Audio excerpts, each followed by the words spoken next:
So I'll try to start out with a little vision I had the other day.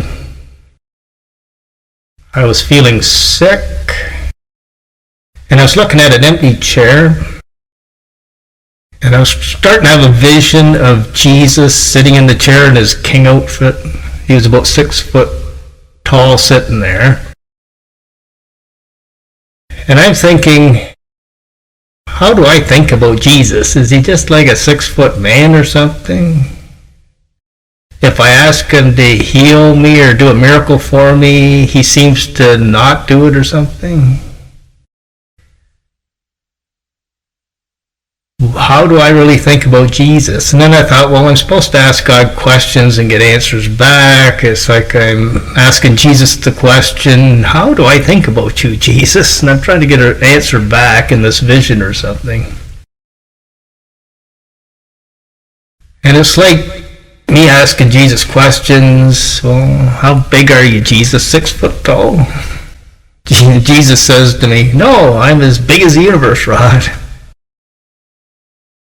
Or why don't you make my life really easy and suffering free or something?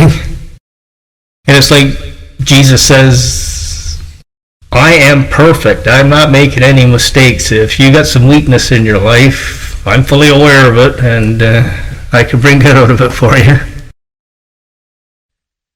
To understand we got to live in an evil and suffering world. To understand we got a perfect Jesus with us in an evil and suffering world. It's like when Paul was in prison, perfect Jesus was with him. When Daniel was in slavery to Babylon, perfect God was with him. We have to live in an evil and suffering world, but we can have a perfect God helping us through it. So we got to fight off Satan trying to get us to choose to think wrong about God, or think the wrong way about God, the wrong way about perfect Jesus with us. And choose to think God's right way about himself, God's right way about perfect Jesus with us, God's right way about ourselves. I'm a sinner, but I can have Jesus take my sins away and fill me with his Holy Spirit and let him live through me, not me, and I can be successful in this world fighting against evil spirits and evil people or whatever, and winning with Jesus. Jesus just has to speak a word and your enemies disappear.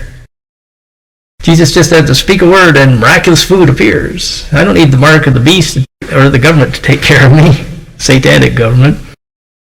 I need perfect Jesus to take care of me with miraculous food if I need it and miraculous protection if I need it.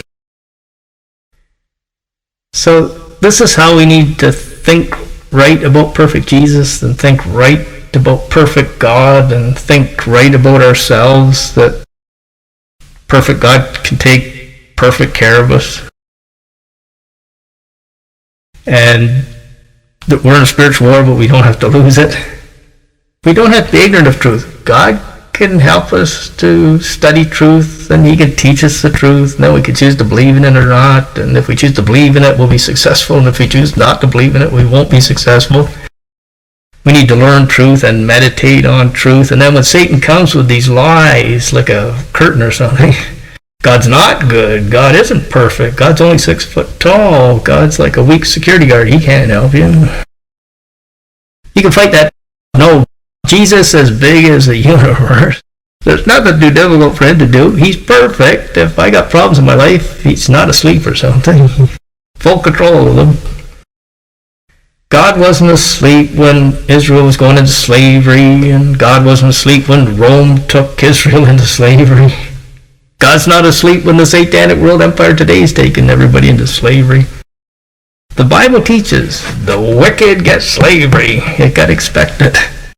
But it also teaches God can help you through the satanic slavery. They want to choose to follow Satan, he becomes their slave master.